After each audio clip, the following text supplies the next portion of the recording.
अस्सलाम वालेकुम। मेरे पास आज बुक है इसमें आज़म, उसमें से मैं कुछ बताऊंगी। किसी ने मुझसे पूछा कि आप क्या शऊर की बात करती हैं। ये मैं अपनी तरफ से कोई इख्तरा पेश नहीं कर रही और ना ये कोई अनोखी बात है।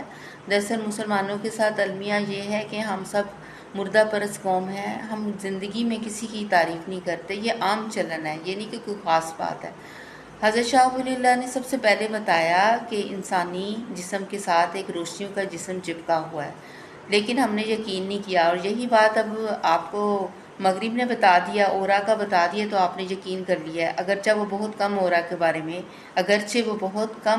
बारे में जानते हैं। तो शऊर की बात यह है कि रसूलुल्लाह ने फरमाया कि हर बच्चा अल्लाह की फितरत पर पैदा होता है और हम उसे यहूदी, ईसाई, नसरानी बना देते हैं। जब बच्चा पैदा होता है तो इंसानी बच्चा बिल्कुल कोरा कागज़ होता है। अल्लाह की फितरत पर यूँ पैदा होता है कि उसके दिमाग के तमाम सेल्स कोरे कागज़ की तरह होते हैं। इसमें आज़म के मुताबिक जब बच्चा पैदा होता है तो वो अपने माँ बाप की शऊर के साथ पैदा होता है। वो कैसे? वो क्रोमोसोम में हिडन होता है उसके माँ बाप का शऊर। अगर उसके माँ बाप डॉक्टर हैं तो ऑलरेडी बच्चा डॉक्टर माँ बाप का शऊर हिडन लेकर पैदा हो गया है। और अगर किसी के हालात की नासाजगार होने की वजह से कोई माँ बाप पढ़ नहीं सके तो उनका बच्चा भी वो शऊर लेकर नहीं पैदा हुआ जो एक डॉक्टर के माँ बाप का बच्चा पैदा हुआ है शऊर लेकर। इसी तरह जब बच्चा पैदा होता है तो उसको उस माहौल में सबसे पहले माँ बाप का इन्फ्लुएंस उनके अफकार कॉपी करता है। माँ बाप, घर के दादा दादी, ख़ानदान के लोग आहिस्ता आहिस्ता उस कम्युनिटी, उस सोसाइटी, उस माशरे, उस मुल्क के सारे अफकार उसके ऊपर चिपक जाते हैं, प्रिंट हो जाते हैं। जैसे कि मादरी ज़बान बच्चे को सीखने नहीं पड़ती, हर बच्चा और खुद ही सीख लेता है मादरी ज़बान। इसी तरह ये अफकार भी। अब आपका ये कहना कि आप ये जो बात कर रही हैं वो आपके हालात, जिन हालात में आप रहती हैं उस वजह से कर रही हैं, तो यही बात मैं आप पर भी लागू कर रही हूँ कि आप जो बात कर रहे हैं वो भी आप जिस माहौल में पले बढ़े हैं उसकी बुनियाद पर आप ये बात कर रहे हैं, जिस बुनियाद को आप मुझे चैलेंज कर रहे हैं।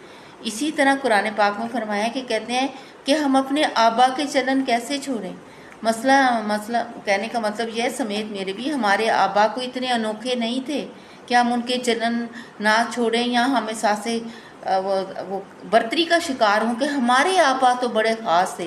ख़ास तौर पर तो जनूबी एशिया में तो क्लास वाली सोसाइटी है। जो भी हमारे यहाँ माशरे में अपर क्लास में था या खाता पीता था, पुराने सारे बुज़ुर्ग देख लें, जो भी ज़्यादा खाता पीता वो कहेगा हमारे आबा ही ये सबसे इनसे कमीनों से बेहतर थे, ये लोग ऐसे हैं।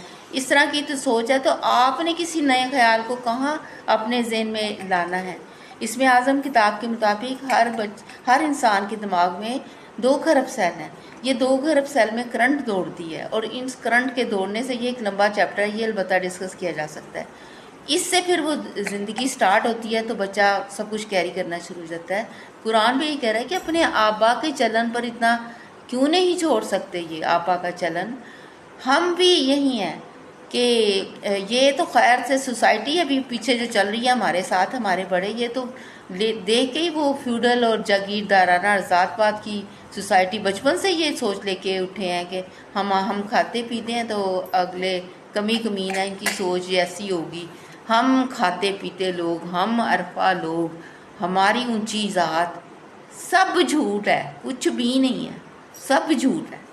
आप अपने शऊर की जो आपके माँ बाप ने आपके दिमाग में डाल दिया उसकी बात कर रहे हैं। आप के तकब्बुर से निकलें, खुद पहचाने मैं कहाँ खड़ा हूँ, मेरे पास अभी तक क्या है, क्या मैं पीछे की क्या है, अपने माँ बाप अपने घर की जो चीज़ें वो लेके